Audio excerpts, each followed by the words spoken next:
Bendiciones, hermanos, en el nombre de nuestro Señor Jesucristo.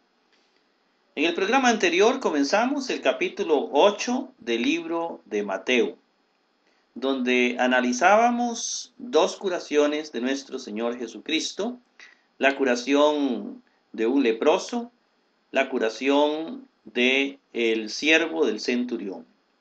Estamos en el capítulo de los milagros de nuestro Señor Jesucristo. Hoy analizaremos el versículo 14 en adelante. La sanación de la suegra de Pedro.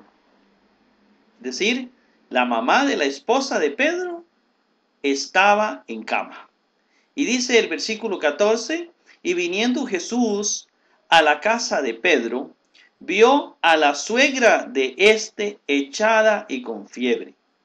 Tenía fiebre, estaba enfermita, y Jesús la encontró, como dice el texto griego, echada. En el versículo 15 dice, y tocó su mano y la dejó la fiebre, y se levantó y lo servía. Una curación hermosa de nuestro Señor Jesucristo. Dice el versículo 16, mas al llegar el atardecer, le llevaron muchos endemoniados, y expulsó los espíritus con una palabra, y a todos los que tenían males los curó. Sigue Mateo probando la divinidad de Cristo a través de los hechos que él realizó. Aquí vemos el poder de Jesús, más allá de las sanidades, el poder para con los demonios. Y dice que con una palabra, hay una sanidad a través de la palabra, expulsó a estos demonios. Y a todos los que tenían males los curó. Recordemos también que en la primera sanidad, cuando Jesús sana al leproso, lo hace a través del toque.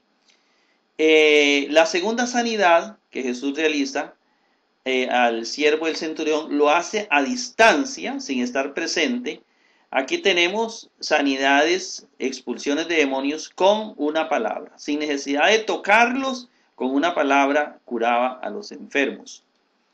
Luego tenemos el versículo 17, que dice, para llenar o para cumplir lo dicho por el profeta Isaías, que lo tenemos en el icono, vivió más o menos en el año 765 al año 700 a.C., no hay mucho documento acerca de la muerte de Isaías, pero más o menos vivió unos 700 años antes de Cristo, y él en su libro o en su rollo profetizó. Él nuestras debilidades tomó y las enfermedades cargó.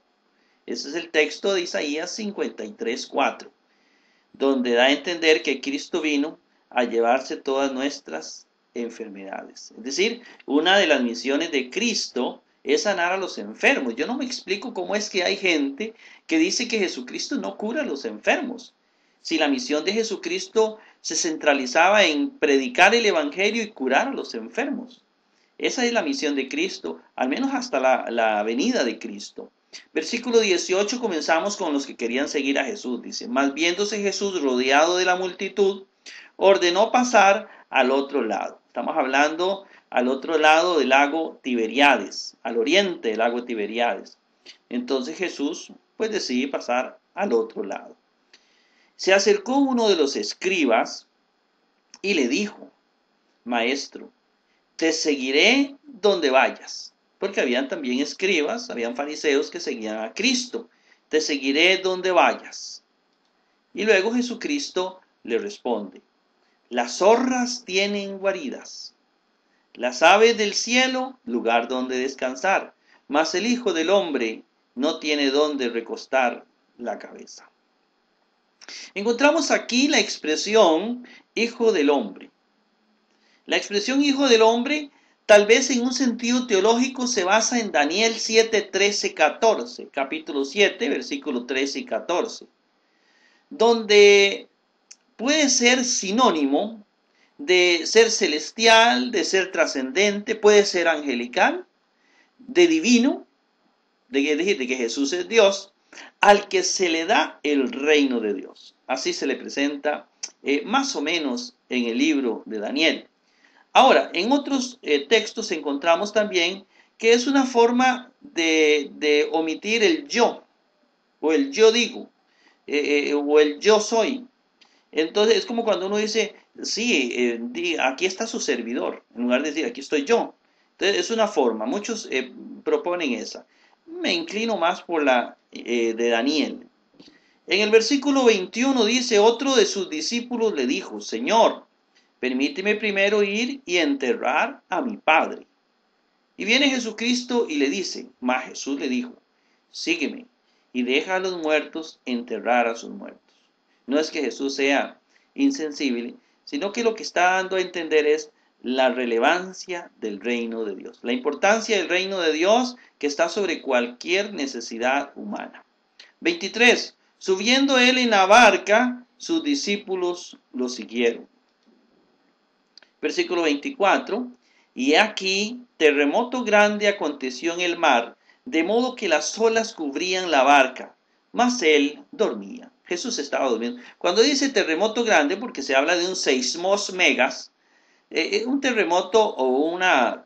aplicado ese término no solamente para los terremotos de tierra, sino para tempestades en el mar. Mas Jesús estaba dormido. Se acercaron sus discípulos y lo levantaron diciendo, Señor, sálvanos que perecemos. Ellos estaban asustados y Jesús estaba durmiendo. Luego dice el versículo 26, y les dijo, ¿por qué sois cobardes? ¿Por qué sois cobardes? Deiltoi es un término que significa cobarde o miedoso. ¿Por qué sois cobardes? Y luego viene oligopistoi, que significa incrédulo. ¿Por qué sois cobardes, incrédulos? Entonces levantándose, reprendió a los vientos y al mar, y aconteció una gran calma. Versículo 27. Mas los hombres admirados decían, ¿qué clase es este? Que aún los vientos y el mar lo obedecen. Vemos aquí el milagro de la tempestad, donde demuestra Jesús que Él tiene poder sobre la naturaleza, otra característica de la deidad. Entramos al versículo 28, Jesús expulsa 2 endemoniados en Gadara. Que ustedes lo pueden ir, los gadarenos está en el mapa subrayado. Gadara, dice, y llegó al otro lado, a la región de los Gadarenos. Recordemos que esta región de los Gadarenos era una región habitada por personas que no eran judías. Salieron a su encuentro 2 endemoniados que salían de los sepulcros, muy peligrosos, tanto que nadie podía pasar por aquel camino. Y aquí gritaban diciendo, ¿qué tienes con nosotros, Hijo de Dios? ¿Has venido aquí para atormentarnos antes de tiempo? Ese antes de tiempo se refiere antes del juicio final. Jesús viene a atormentarlos, aparentemente. Estaban pasando lejos de ellos una manada de cerdos. Eso significa, el pueblo no era judío, porque para los judíos tener una manada de cerdos era impuro, inmoral. Entonces el pueblo ese no era judío, entonces tenían una manada de cerdos. En el versículo 31 dice, mas los demonios le rogaron diciendo, si nos expulsas, envíanos a la manada de los cerdos. Ellos querían ingresar a los cerdos. También hay una evidencia, digámoslo así, es una enseñanza judía del animal impuro.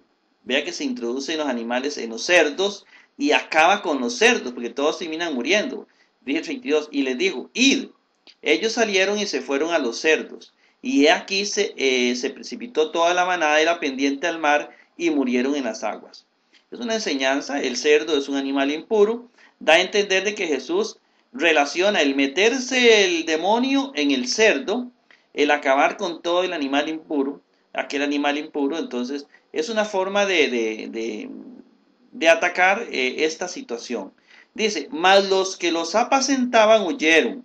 Recordemos que ellos sabían que los judíos odiaban, detestaban el cerdo como animal impuro. Dice, y llegando a la ciudad, informaron todo lo de los endemoniados. Aquí se explica el versículo 14, y aquí toda la ciudad salió al encuentro de Jesús, y cuando le vieron o lo vieron, le rogaron que se alejara de sus territorios. ¿Por qué? Porque él era judío. Ellos tenían tradiciones paganas y también tenían cierto miedo. Jesús no se niega a alejarse de esa región de los Gadarenos, porque él no vino por ellos. Bien, hermanos, de esta manera llegamos al final del capítulo 8. Que el Señor los bendiga ricamente y nos vemos en un próximo programa.